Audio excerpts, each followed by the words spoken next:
July 1988, two hunters in a clearing on the side of a mountain outside a small Colorado town see something bright at the base of a tree. When they walk up to it, they quickly realize that they need to notify the authorities immediately. So, if these are the kind of stories you're into, hit that like button, and make sure you subscribe and turn on all notifications so you don't miss any of our weekly uploads. So now, on to the story.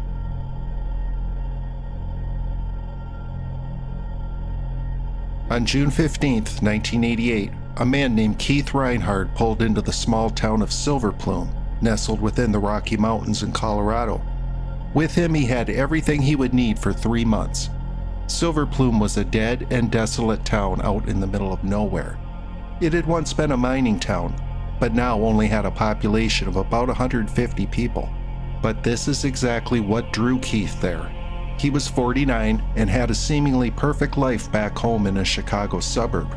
He had a wife, 2 kids, he worked as a sports writer for a Chicago newspaper, and had a beautiful home. But Keith felt something was missing, something he always wanted to do but never got the chance to, and that was to write a book. He had no idea what he wanted to write about, but he was determined to do it. So Keith took a 3-month leave of absence from the newspaper and left everything behind to go to Silver Plume, where hopefully the peaceful and relaxing environment would inspire him. Keith's wife didn't want him to go, and it took a lot of convincing, but she could see that this was really important to him, so she agreed and Keith prepared for his 3-month sabbatical.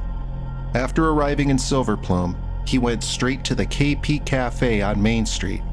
This was the social center of Silver Plume and its 150 residents. The owner of the cafe, a man named Ted Parker, was one of Keith's best friends growing up, and Ted actually pitched the idea to Keith about coming out to Silver Plume. He told him how the quiet, peaceful little town would be the perfect setting for him to write his book, and Keith couldn't pass up the opportunity. Ted said he owned a vacant store space right next to the cafe that Keith could use. The previous tenant ran a bookstore out of that space and had been talking about some sort of European vacation, and then all of a sudden he was gone. Ted had even mailed the keys for the shop to Keith so he could settle right in after he arrived. Ted wasn't at the cafe when Keith got to town, so Keith went next door to the former bookshop. As Keith was just standing around, taking everything in, Ted walked in, and in no time they were walking around town talking and catching up. Before long, the two ended up on a hiking trail that led up to the mountains. Years earlier, Keith and Ted were both really into hiking and spent lots of time together out in the woods. But, unbeknownst to Ted, Keith had kind of stepped back from all that in recent years. And so Keith, who admittedly wasn't in the best shape of his life, started struggling and becoming anxious. One thing Keith was scared to death of was heights. When the anxiety became too much for him, the two made their way back down the mountain. When they got back to Silver Plume, Keith set out on getting settled into his new environment. While he would work out of the old bookshop, he was able to rent a small apartment attached to the local church. So the next day, bright and early, Keith made his way from the apartment to the bookstore. He sat down at his computer and started writing. But the book idea didn't exactly take off. He ended up writing mostly journal entries and starting ideas that he quickly discarded, so he wasn't really getting anything accomplished. After 2 weeks of the same daily routine, Keith realized he had a case of writer's block, and so he figured the best way to break through that writer's block and get inspired would be to tackle his fear of heights, and he knew the perfect place to do that, the mountain just outside of town. So Keith closed up shop, went back to his apartment where he packed up some food and water, and then headed up the trail leading out of town and up the mountain. The further along he got, the more steep and rugged the climb became, but he was determined that he was going to do this. He felt that if he could conquer his fear of heights, if he could get to the top of the mountain and back down, everything would fall into place. As he got closer to the summit, he realized that this sense of adventure was what he really came out here for. As Keith got to the top, he saw a monument that was placed for a guy named Clifford Griffin. Clifford was a mine owner from Silver Plume who in 1887 had come up to that very spot to play his violin, and after doing so for a while, out of nowhere, stopped, dug a grave, stood in front of it, and shot himself. His body fell back into the grave. Exactly why he did it was the subject of rumors and folklore around Silver Plume ever since. Shortly after that, the mining industry in Silver Plume abruptly stopped, and the residents all left town. Stories soon circulated of how the town was cursed and everything tied into Clifford Griffin and what happened to him.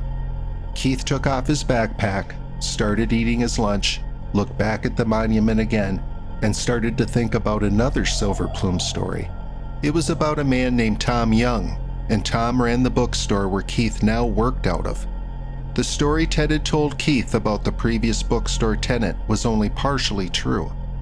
Ted had said that Tom Young had gone on a European vacation that he had been talking about for months and just didn't come back.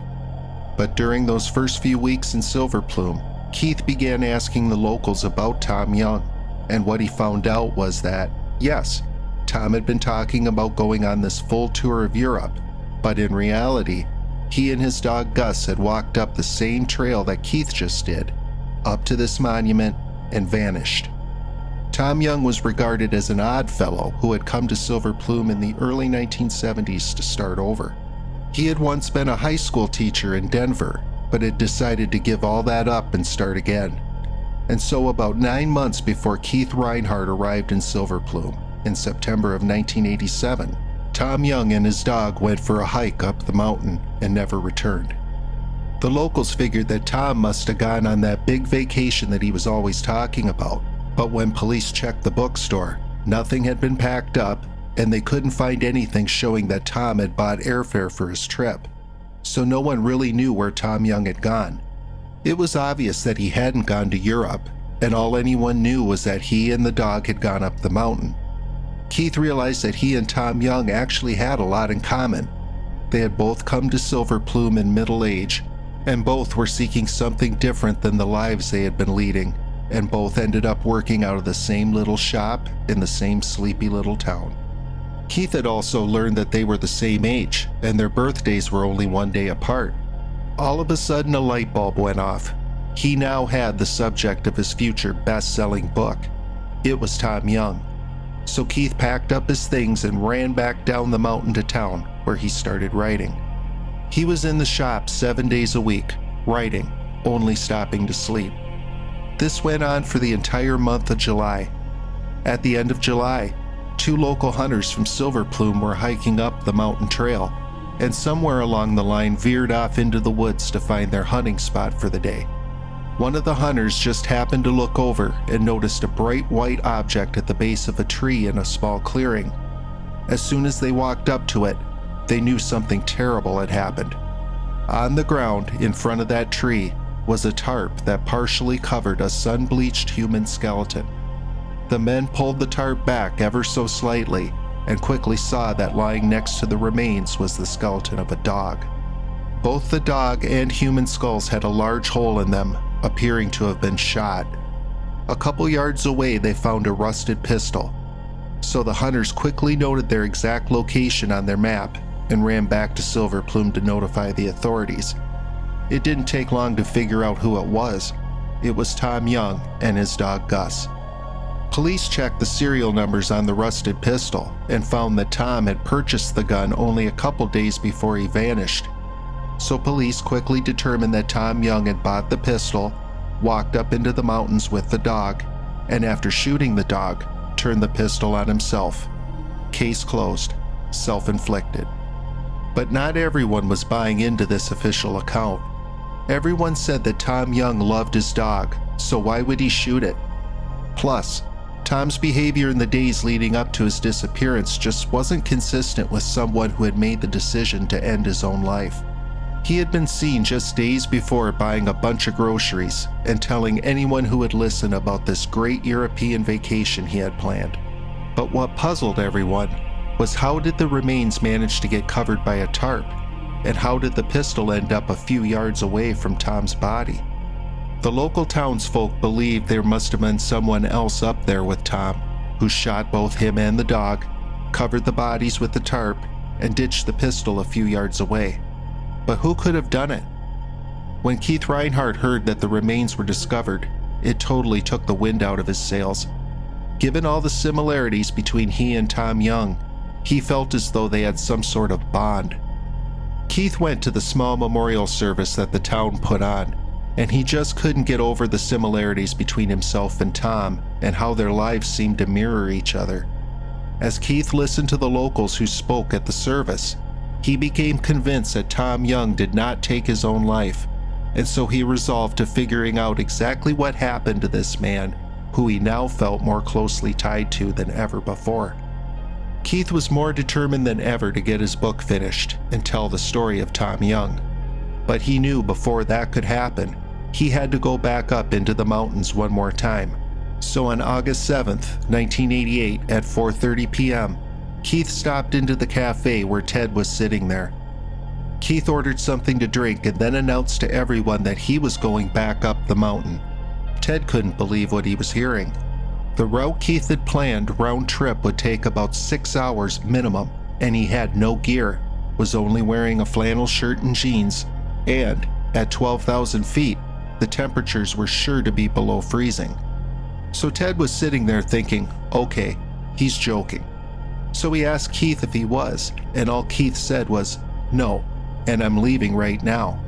And with that, he left the cafe and walked toward the trail leading to the mountain, wearing only a flannel shirt and jeans and carrying no gear whatsoever. Ted thought there was no way Keith could be serious, so he decided not to go after him to try to talk some sense into him, and told himself he would just go check on him the next morning. So the next morning he went to the bookshop and found the door locked and no one around. Next he drove over to Keith's apartment, but he wasn't there either.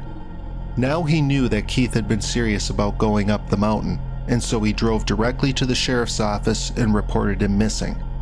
The resulting search operation was one of the largest in Colorado history. Hundreds of trained search and rescue personnel and volunteers scoured that mountain looking for Keith Reinhardt. Search planes and tracking dogs were brought in. To the locals, the whole thing was eerie and surreal. Keith, who by this time knew everyone in town, had now disappeared under the same circumstances as the subject of the book he was writing, Tom Young. How could this happen?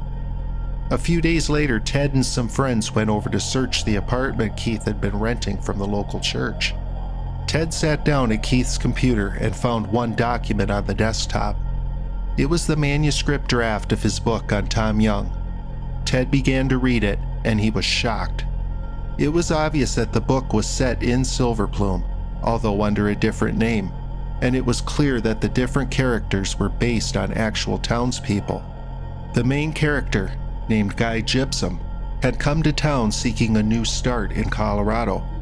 Guy was 50 years old, an avid hiker, and worked in a store which was right next to the town's only restaurant. Guy Gypsum was a combination of both Tom Young and Keith Reinhardt. Keith had taken Tom Young's life and combined it with his own to come up with the story's main character. As Ted read through the manuscript and reached the end, he realized that Keith had finished the book. The final lines read, Guy Gypsum changed into some hiking boots and donned a heavy flannel shirt. He understood it all now, and his motivations. Guy closed the door and then walked off toward the lush, shadowless Colorado forests above. 5 days after he disappeared, officials terminated the search, and Keith's remains were never found. Some believe he went up the mountain and died of exposure. Others believe that he disappeared on purpose and left cryptic clues in the book. Some believe that Keith Reinhardt had become so obsessed with Tom Young that he walked up into the mountains and took his own life in some twisted attempt to become closer to Tom.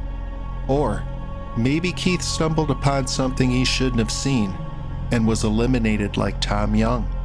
Today, the investigation into the disappearance of Keith Reinhardt is still open. Lots of questions still hang around this case. So what do you think? Let us know in the comments below.